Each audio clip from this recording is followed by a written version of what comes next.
Good morning, everyone. Welcome to another video. Hey, we're happy to be here with you. And Tom Eagle Hop, your morning mayor at KMSAM.com in Bozeman, Montana. Shane Montalban, half man, half amazing from Vancouver, British Columbia, will be with us shortly. He is just getting a lamp set up so that we can, maybe we can see him a little bit.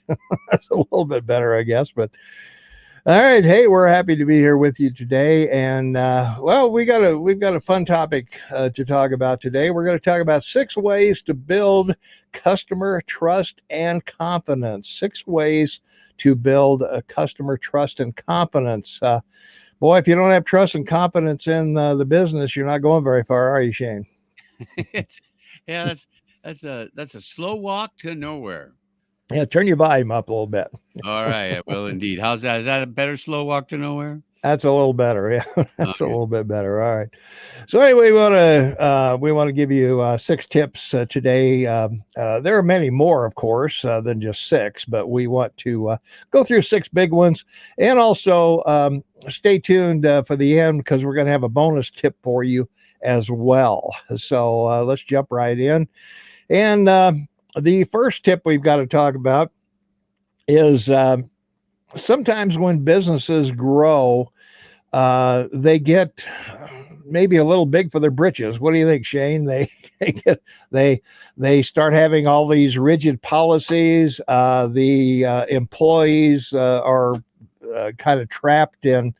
They've got to enforce all these issues that have come up and everything. So we want you to stop being a cold, impersonal business and develop a personality for your business. And customers are going to see that. Walmart doesn't have a personality. Target doesn't have a personality. But when you walk into a local mom and pop store, it's a much different impression there, Shane. That's right. And customer trust and confidence is predicated on two types. There's direct sales and indirect sales. Indirect sales are you have a website, someone comes to your website and or heard about it or picked up on one of your ads and went to your website to check it out. And then, of course, if they are inclined to call to purchase from you, someone has to answer the phone and follow through. In the personal concept of this, where it's a direct sale, not an indirect, but a direct sale where, you're brick and mortar, like as we talk about a lot, restaurants or other types of brick and mortar stores where you go in, an employee helps you, or you go to a service center, for someone to ask questions to help you. So there are two different types, and but they have as much importance as the other because at the bottom line is you need to close that sale. So being warm, being representable to the public in a way that makes them feel comfortable is paramount to your own success. That's for sure.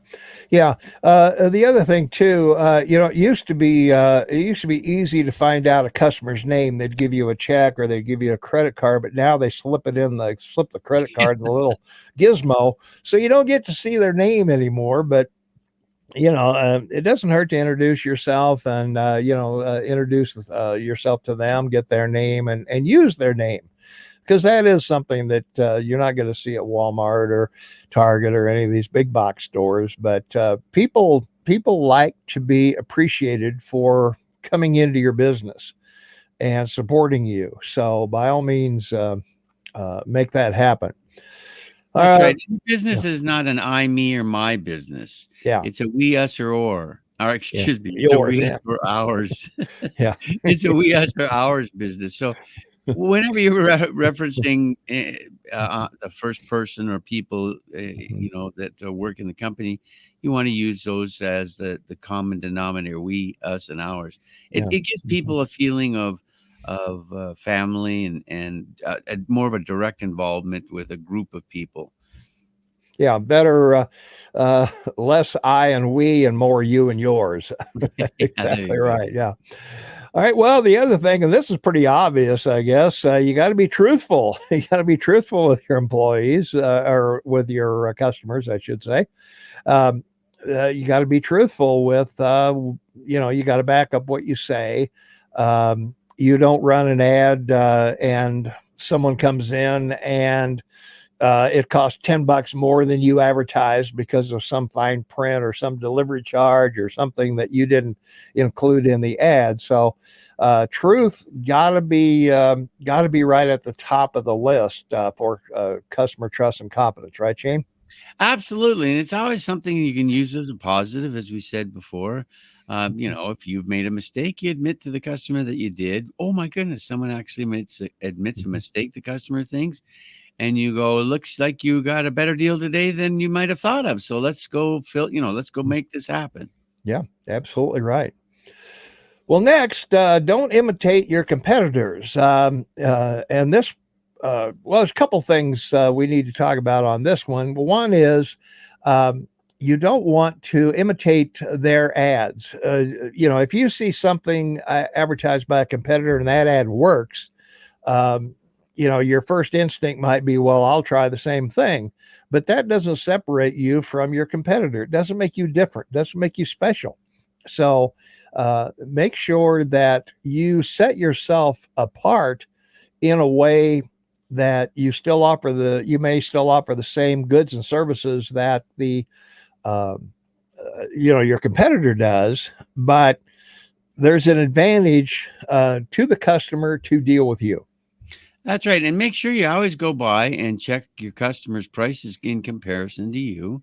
So, you know, we've had that discussion already about customers that might come in and suggest that, oh, I can buy this 10% cheaper down the street, and you might say to them, oh, I've been down there. Yeah, I think it's about 5% less. You know, and yeah, I can do a 5% less. Reduce the price 5% to save you having to walk back down the street. So there's a positive in that you can win from it. But Tom is actually right. You don't really want to send somebody off, and unless they become an issue that we've talked about before, then you an issued customer you may want to send to your That's competitor. right. Yeah.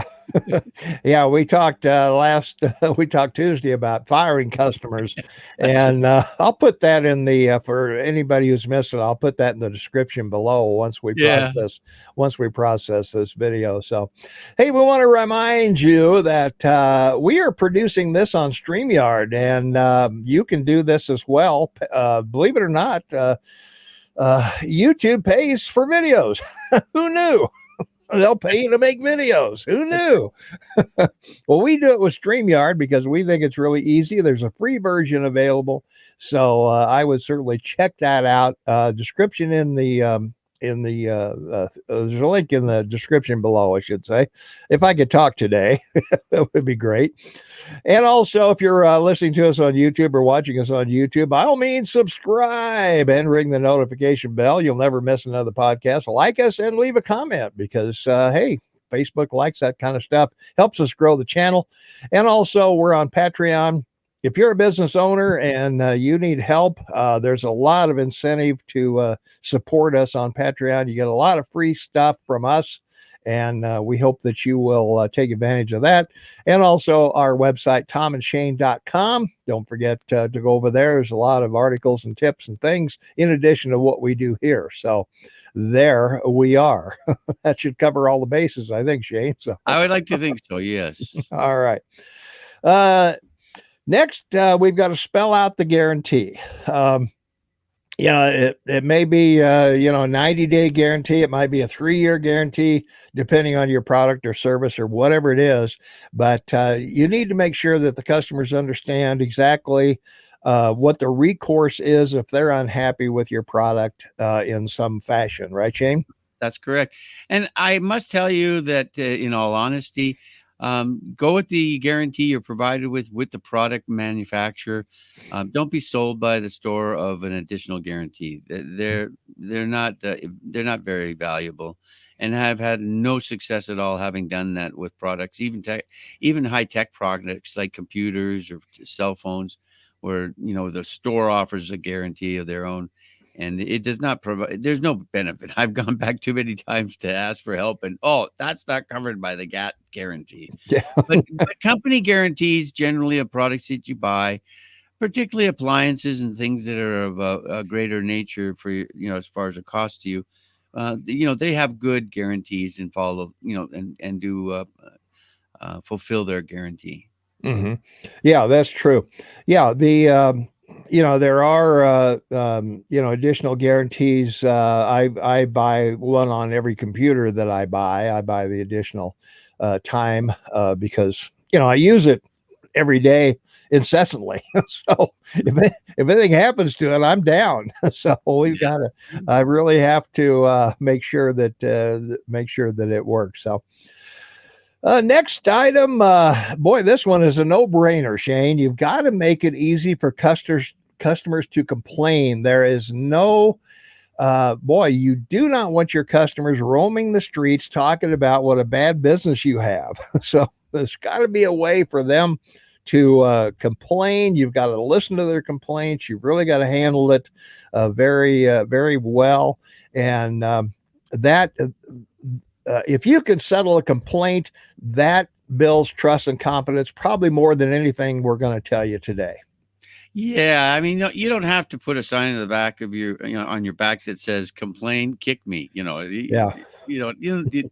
People people are pretty willing to complain, and it's always nice to ask people if during the conversation that you're helping them.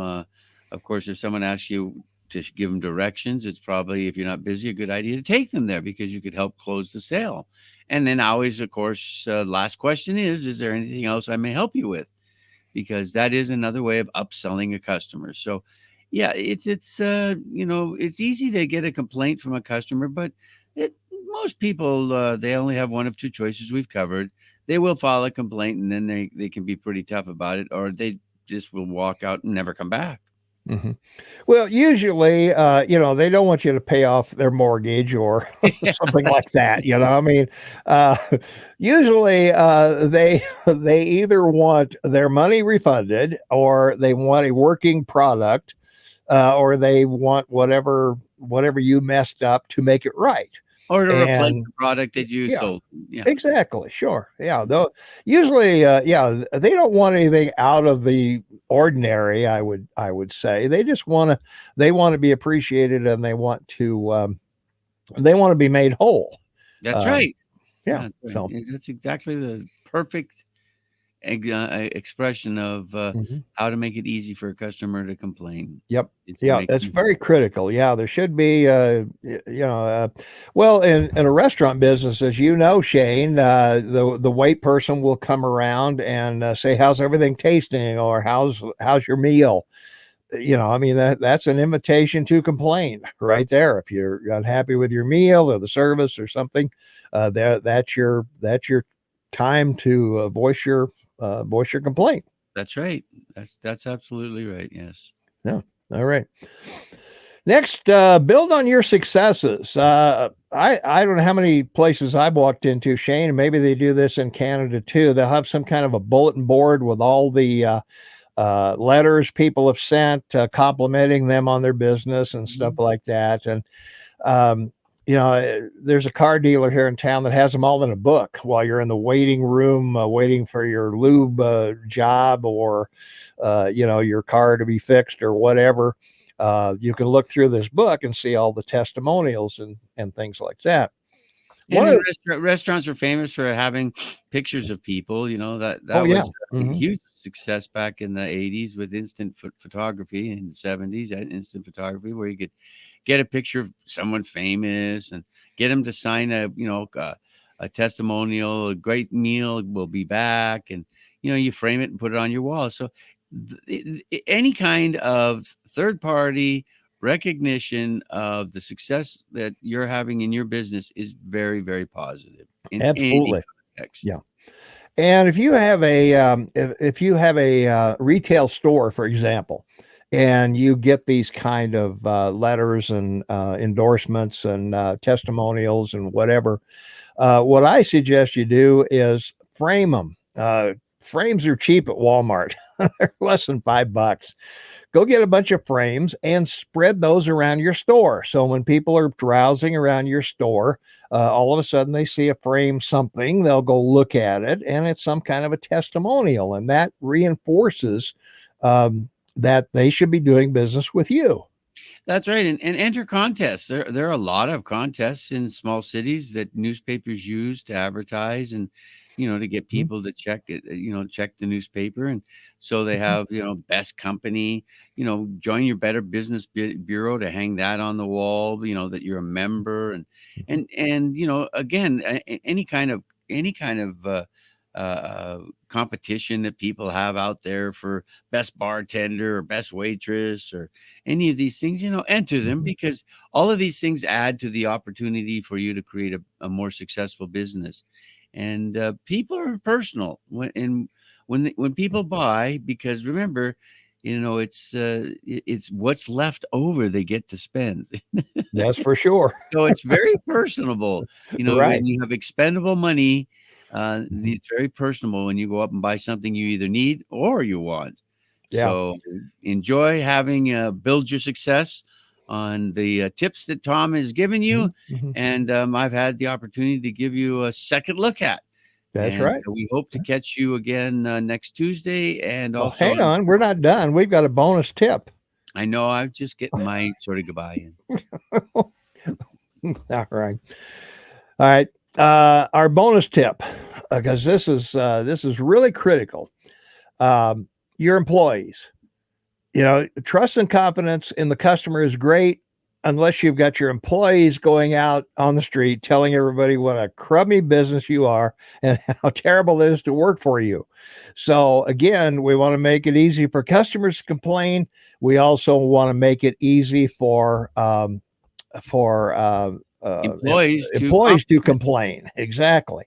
So if there's an issue within your four walls that has an employee unhappy, then we need to make it easy for them to voice their concerns, and hopefully you will take it seriously, and there should be a way to work around it or correct it or whatever.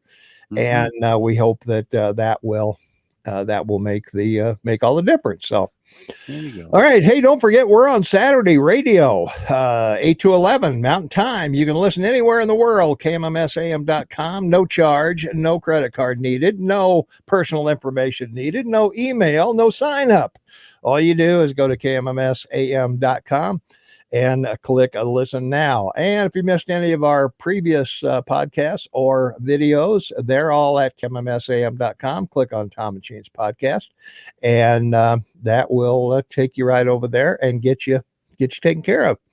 So, all right, that's going to wrap it up for us. We'll talk to you on Saturday, 8 to 11 Mountain Time at kmmsam.com. So, until then, have a great day and go out and build customer trust and confidence.